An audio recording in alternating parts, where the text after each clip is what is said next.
Okay, so first explain the title a bit, or at least what I mean by it. So the intellectual life that I'm talking about today concerns two things.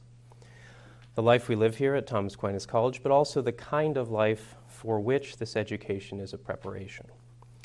These are in a way two and in a way one. And I'm focused upon the way in which they are one, but I hope to distinguish them a bit at the end if I have time. I call the life that we live and prepare for here the intellectual life because it is a life lived for the good of the intellect, truth, and for the highest truths most of all. This life, I claim, is ordered to charity in the deepest sense. And it is that order that I want to clarify. I do so through a consideration of an objection that a Christian might make to the life that we live and prepare for here, an objection concerning the place of charity in our common life. So the objection is simple, but I think it should be stated in context. Let me begin by laying out some of the critical features of the life we live here. As the Blue Book puts it, liberal education aims to benefit the learner in a specifically human way. This is implied even by its name, which means the education of a free man. For no animal except man is capable of freedom. But more precisely, it is the education of a free man insofar as it helps him to achieve freedom. Yet it does not try to help him through any and all means, but specifically through knowledge. Accordingly, we must ask what kind of knowledge suits the free man so that he becomes free in the acquiring of it. We must therefore first understand the essential character of the free man. Perhaps it will help to contrast him with his opposite, the slave. The slave is characterized by living for another. He is, as Aristotle says, not his own, but another's man, a living possession. Thus it follows that the free man lives for his own sake. The free man is his own man. Okay. The life we live and prepare for here is one focused upon freedom, which is understood in terms of being one's own man. Now, already you might see the objection. Charity seems other-oriented. The charitable man seeks the good of others, and therefore he lives for them. Is this in opposition to the free man? Let me deepen the question. The Blue Book goes on to, and by the way, Blue Book, right, is the name we affectionately give the proposal for the fulfillment of Catholic liberal education, the founding document of the school. So the Blue Book goes on to consider the kind of knowledge that the free man is interested in. Now, there are in general two kinds of knowledge. Such knowledge as medicine or jurisprudence, for example, is practical. It is desirable exclusively or at least chiefly for the sake of action. But another kind, theology or natural science, for example, is theoretical. It is desirable in itself. Therefore, if the free man is properly concerned with what has intrinsic value, his education must concentrate upon theoretical knowledge. The authors then explain the difference between these two kinds of knowledge in more detail. Quote, knowledge does not become theoretical simply because someone does in fact desire it, but is or is not theoretical because of its own intrinsic character. We can see that this is so by considering how one desires theoretical knowledge. When knowledge is desired from a theoretical motive, it is desired for the sake of the knower as such. That is, it is desirable for the perfecting of his understanding. So the free man is interested in theoretical knowledge over practical knowledge, and this because practical knowledge is desired for the sake of something outside of itself, action, rather than for its own sake, while the free man desires the kind of knowledge that is desired for the sake of the knower as knower. Based upon these points, the Blue Book's authors conclude that the knowledge concerning the productive arts, whether servile or fine, are clearly no essential part of a free man's education. So the objection can now be made in context.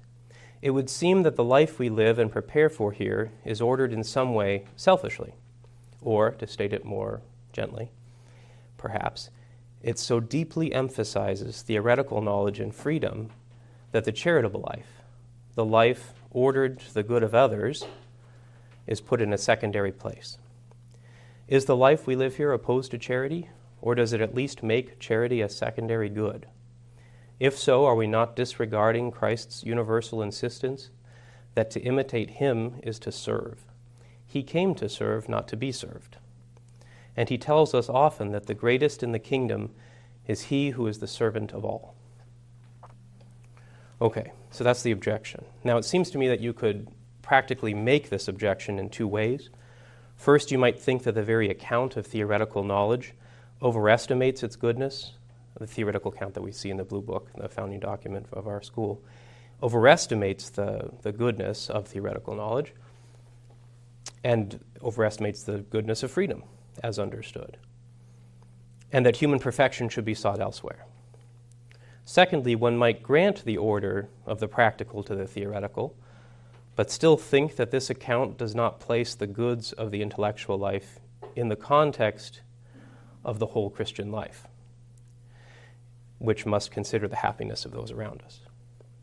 Both of these possible ways of making the objection must be addressed.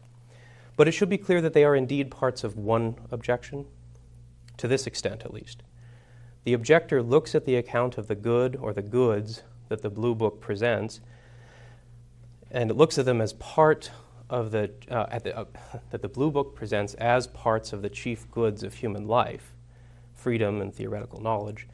And the objector looks at those goods and does not see in them a call to service. That's the way I would want to put it.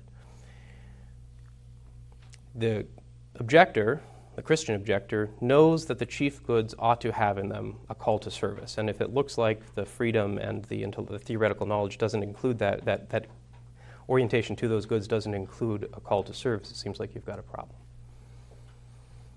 It looks to the objector as if these goods in some way draw man away from others, if not in their pursuit, at least in their enjoyment. In short, the objection, however far it is taken, is rooted in one confusion: the apparent opposition of the good of the self to the good of the other. Okay. So let's turn to the notion of happiness presented by the intellectual life in order to address that first way of making the objection. First and foremost, I would say this: the authors of the Blue Book do not indicate that the human being rests in just any theoretical truths as the final good. While showing how theoretical knowledge is superior in itself to practical knowledge, the authors present a certain science as the supreme science, and the subject of that science as the reason for the goodness of all the other sciences.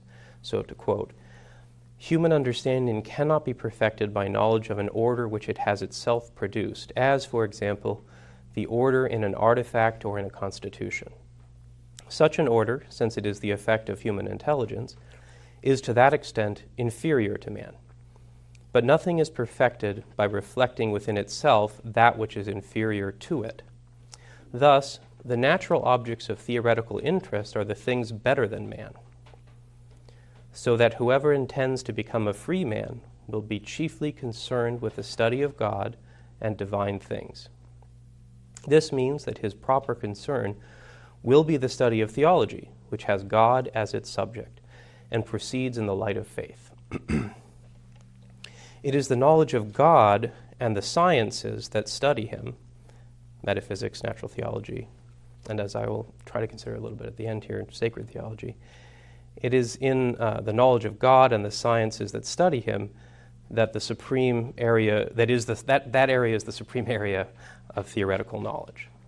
Indeed, in accounting for the worth of the other sciences, the authors of the Blue Book bring them back to the subject of the supreme science. If nature were not the work of an intelligence superior to ours, the Blue Book says, the effect of a divine art, we would not become more perfect just in understanding it. Our relation to nature would be only practical. We would confront nature as the potter confronts his clay." Unquote. So the authors draw this point from Aristotle's words in the Parts of Animals, where he considers the worth of knowing all things in light of, quote, "the artistic spirit that designed them," unquote. So theoretical knowledge, the theoretical knowledge that the intellectual life chiefly seeks is the knowledge of God and of divine things that pertain to God. And in knowing and considering lower beings, even beings lower than ourselves, we see in them the artistic spirit of the Creator. And thus we see God in them. So it is not theoretical science, simply speaking, then, that is being presented as the supreme object of the intellectual life. Rather, it is God, whom we are coming to know through our investigations of the theoretical sciences. These sciences are of intrinsic worth because in them we are knowing something of the mind of God. Moreover, as the passage cited above indicates, the intellect is the power in virtue of which man is distinguished as man from other natural beings.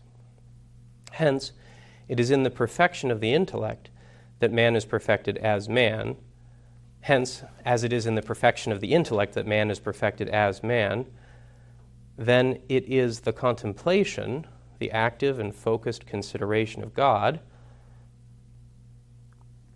It is in that contemplation that you find human perfection and happiness.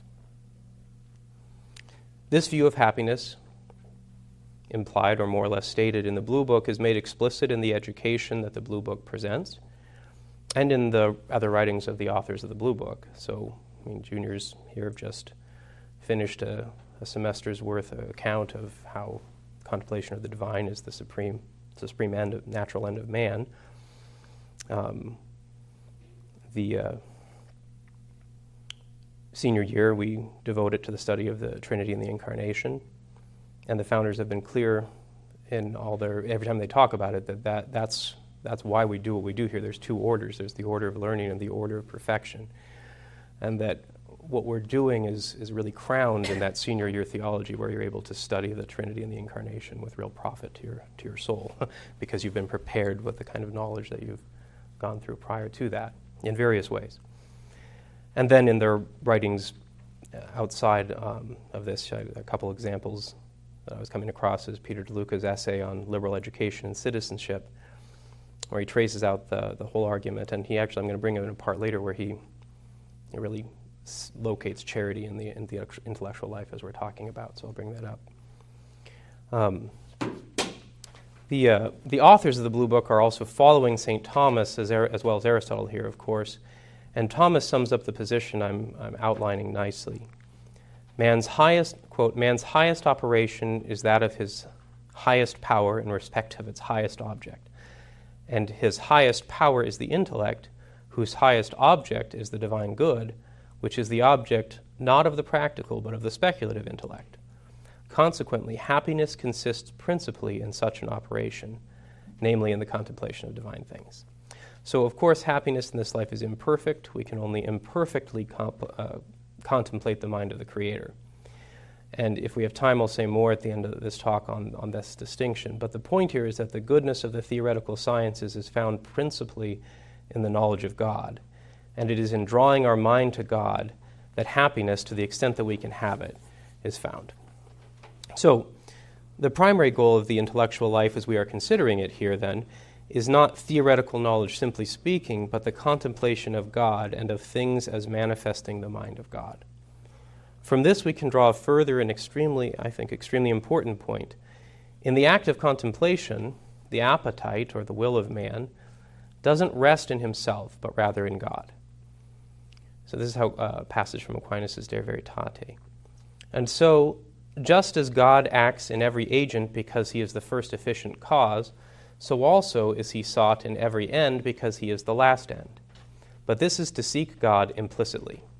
For the power of the first cause is in the second, as the principles are in their conclusions. But to resolve conclusions to their principles, or to secondary causes to their first causes, belongs only to the power of reasoning. Hence, the rational nature alone is able to bring back secondary ends to God by way of resolution, so as to seek God himself explicitly.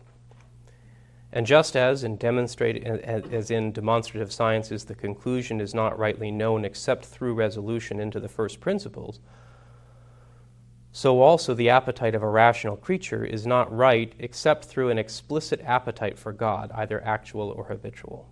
So just as we must bring, end quote, just as we must bring all efficient causes back to God as the principal cause, we must see him as the end by which all other ends are ends, all other goods are good. He is the good by which all goods have their goodness. For God is the cause of all being and existence, and thus the perfections that are found in things, the desirability that is found in things, is from him and in him in a more perfect way. When we seek to contemplate God in all things, it is because we love God. So on account of this, Peter de Luca, as I was mentioning earlier, finds charity at the heart of the intellectual life. As he says, quote, God is the best and therefore the most lovable being. To know him is to love him, and charity is first and foremost the love of God. Love of neighbor springs from that, and therefore, even though it may be only possible through a glass darkly, knowing God even in this life is good. So once we see that the contemplation of the divine is rooted not in the love of our own perfection in some self-focused way, but rather upon the love of God, we begin to see how it is that the intellectual life is centered around charity. For the man who contemplates God in himself and in his creation is not self-focused. He is focused upon God. He contemplates God not for man's sake, but rather for the love of God. The will rests not in the created goodness of man's delight, but in God. Moreover, the one who contemplates God in this way conforms himself to God. For knowledge is caused by the experience of truth, which is itself a conformity of the intellect to the being that is known. Aquinas puts it this way in the De Veritate. He says that truth is, quote, the conformity or equation or adequation of thing and intellect. As we said, the knowledge of a thing is a consequence of this conformity. Therefore, it is an effect of truth, even though the fact that the thing is a being is prior to its truth. And the point being, again, Aquinas is focused on a slightly different point, but that when we come to know something, it's in virtue of our mind conforming to a being. And what makes the theoretical sciences of the intrinsic worth is that we're conforming our mind to the being of God. So the contemplator of God conforms himself to God. Thus, the objection is overturned in part. The intellectual life, as we are considering it, and when it is lived rightly, aims at God as the ultimate end, and thus it does not overemphasize the good that it seeks. And to bring this back to the Blue Book's argument that practical knowledge is not an end in itself, we can also see that the intellectual life seeks God in the supreme way. For the practical intellect is ordered to production. It seeks to bring about something. The carpenter brings about a table. The painter brings about a painting. The poet brings about a poem. In all these cases, the artist, whether it's a fine art or a different art or a manual art, the artist measures his product by means of his own intellect. That is, his vision and understanding and art rule or govern the product. This is a good thing, and it's even a great thing insofar as it imitates God's creativity. But for the artist to truly delight in God through his art, he must see or bring into his art the rule and measure of God's mind. And thus the artist must seek to conform himself and his understanding to the mind of God. And thus, in short, although I'm sure this is kind of quickened way to put it, he must contemplate God in or through his art. His art is not the end in itself. There is a theoretical move that completes the goodness of what he is doing. As the authors of the Blue Book say, quote, human understanding cannot be perfected by knowledge of an order which it has itself produced. Thomas clarifies this way. Note, however, this is Thomas, that a thing is referred differently to the practical intellect than it is to the speculative intellect. Since the practical intellect causes things, it is a measure of what it causes. But since the speculative intellect is receptive in regard to things, it is, in a certain sense, moved by things and consequently measured by them. It is clear, therefore, that, as is said in the Metaphysics, natural things from which our intellect gets its scientific knowledge measure our intellect. Yet these things are themselves measured by the divine intellect, in which are all created things, just as all works of art find their origin in the intellect of an artist.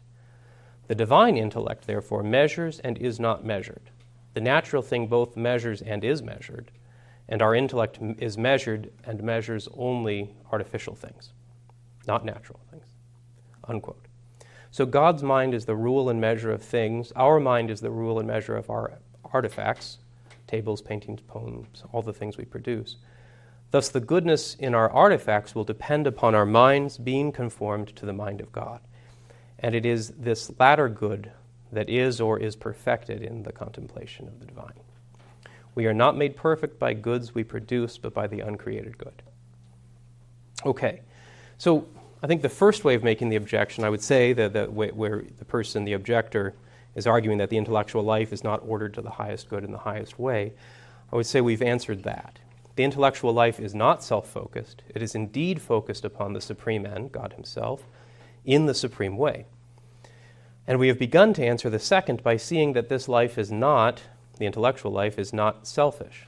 It's not self-focused. However, we can still wonder how it is that the intellectual life precisely includes a call to service. Serving our neighbor, loving our neighbor as ourselves. The simplest way, I think, of responding to the second way of making an objection, or really responding to that, how there's a call of service in the intellectual life, would be to point to the facts just established about our motivations. That the man who lives according to, namely that God is the measure of the intellectual life, and that the man who lives according to that measure seeks God according to God's goodness.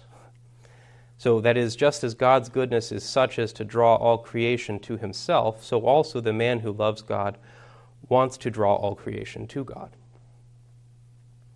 especially the rational nature. So to incline to the contemplation of the divine is to incline to bring all rational creatures to contemplate God. And that's the point I want to clarify more here. So to see this, we'd have to distinguish, first of all, two kinds of goods, the common and the private. This is a division according to whose good something is. So, for example, a common good, strictly speaking, is a good that it's a good for many at once. Its goodness is communicable or shareable. The private good is simply good for one alone, at least simply speaking is good for one alone, and its goodness is, strictly speaking, not communicable. So, for example, my shoes are private goods. I can enjoy them or use them, but insofar as I am enjoying or using them, no one else can enjoy or use them.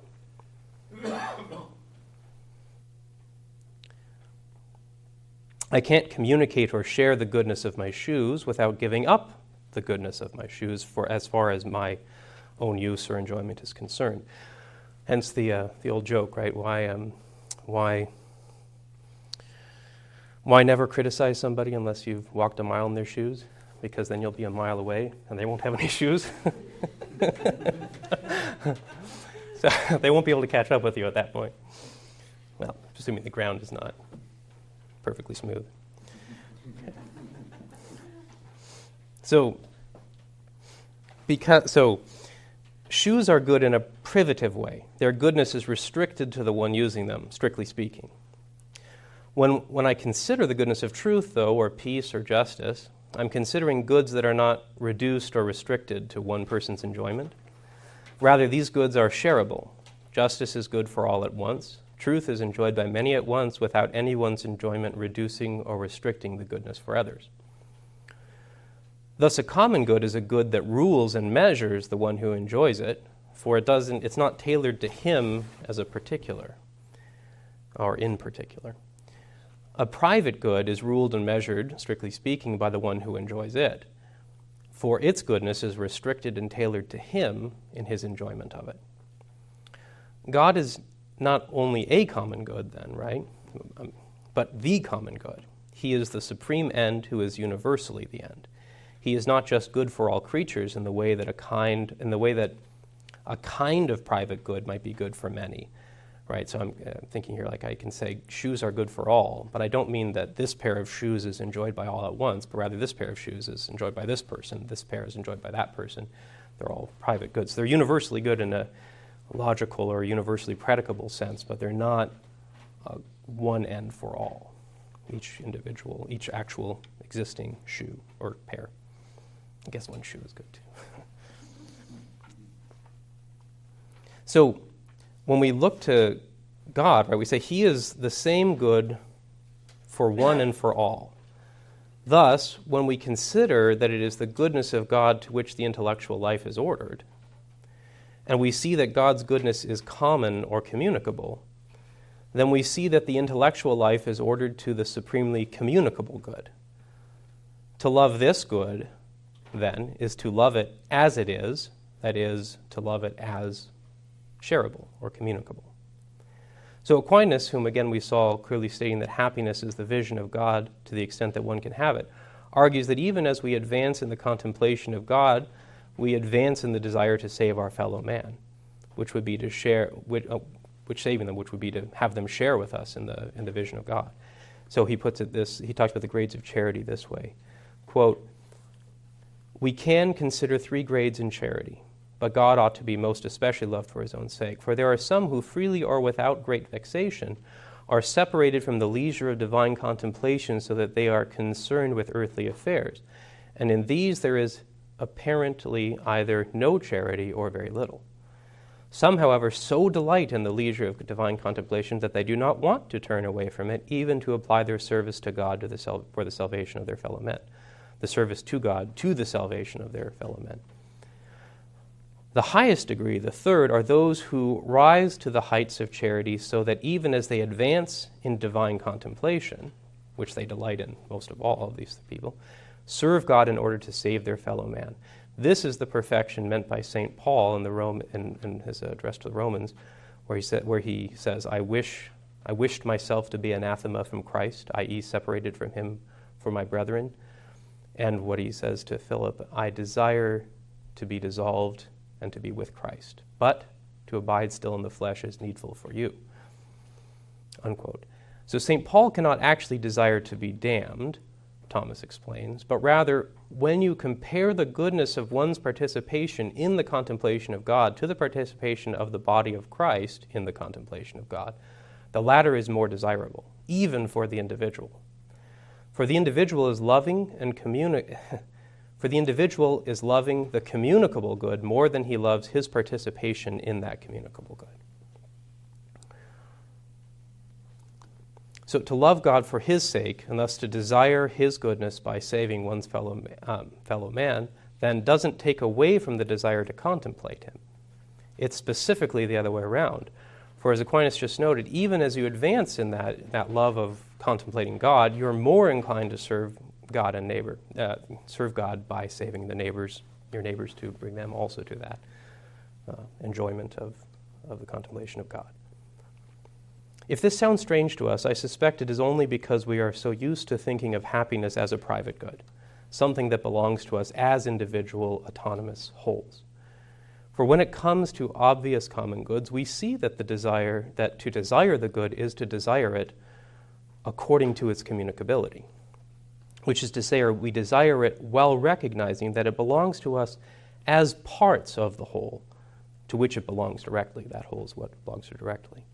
So we say someone is a good team player in a sport when he serves the good of the team, which is found in the well-ordered parts and in victory, right?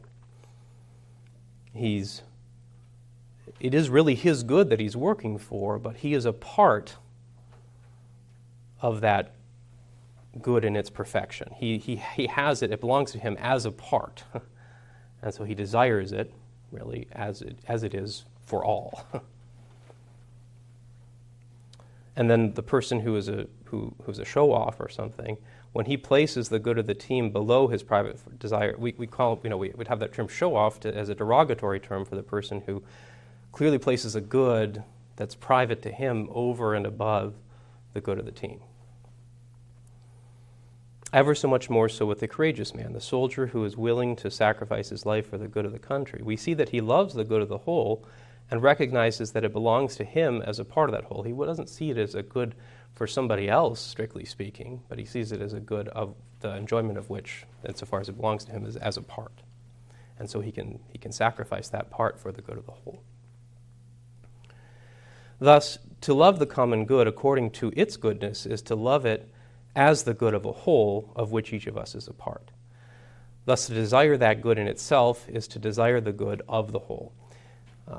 As John Nieto put it in an article some years ago, the appetite is satisfied by the same good, so the appetite of the individual is satisfied by the same good that we say is also the good of the whole, the good of the city in this case, a good that can belong to many. But it is more satisfied by that good as possessed by oneself and others than as possessed only by oneself. The former is a greater satisfaction." Unquote. If we love the good for itself, we love it as the good of all. We want beatitude. It is a common good. If we want it properly, then, we want it as the good of the whole body of Christ. So I'm going to quote here Marcus Berquist at the end of his lecture on the common and private goods, towards the end of that, where I think he's applying what I've been saying much better. He applies it, says it much better. Really, in some sense, to the life that as we live it here. And it does it in terms of, he talks about it in terms of a failure that I'm sure we've all experienced. I certainly have. How often have you found yourself in the middle of an argument, defending and even advocating a position because it is your own, even though you can see, if only dimly through the haze which the passion of disputation creates, that your adversary has the better case? For those of us who are involved in the intellectual life, this is a major stumbling block and occasion of sin. If the truth is not a common good, what is? If we subordinate the good of truth to the private good of our self-esteem, what excuse can we offer to the one who is the truth itself and the good who is common to every creature? Given the universal goodness of the truth, the only right attitude is to order oneself to it, to discover it, to communicate it, and to defend it." Unquote. This is the goal and the way of the intellectual life. We seek so to conform ourselves to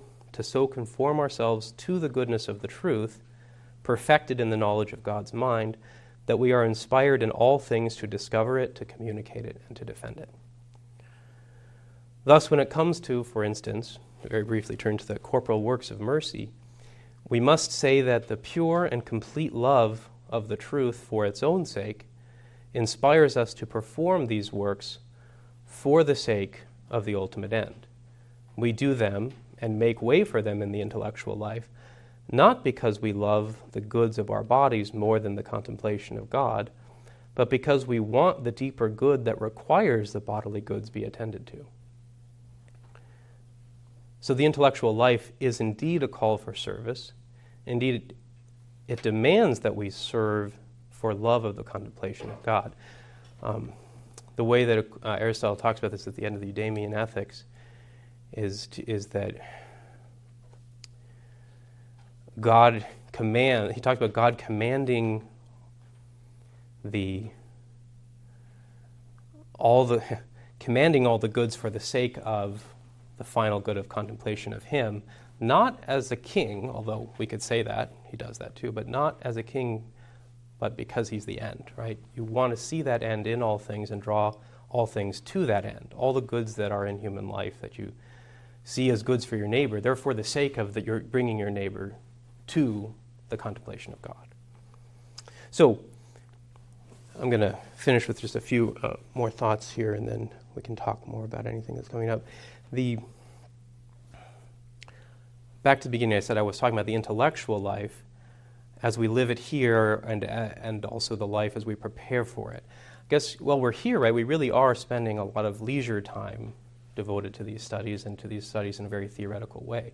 But I would still want to call when we go out into the world, and we're all doing that, and we all have to do that a lot, usually, unless you have a very particular vocation. I still think you want to call the life that you're living the intellectual life to this extent that what we're doing here prepares you to draw all things to the contemplation of God. So to whatever level, to whatever extent one is able or not able to attend to the theoretical sciences, one can still take the formation here of trying to contemplate God in all things, and that seeing Him as the end, and is the very motivation for the service and that we owe to our neighbors. It's why we want them to have why we want to do the corporal works of mercy, why we want to do all the practical things that we do to attend to human life. Okay, so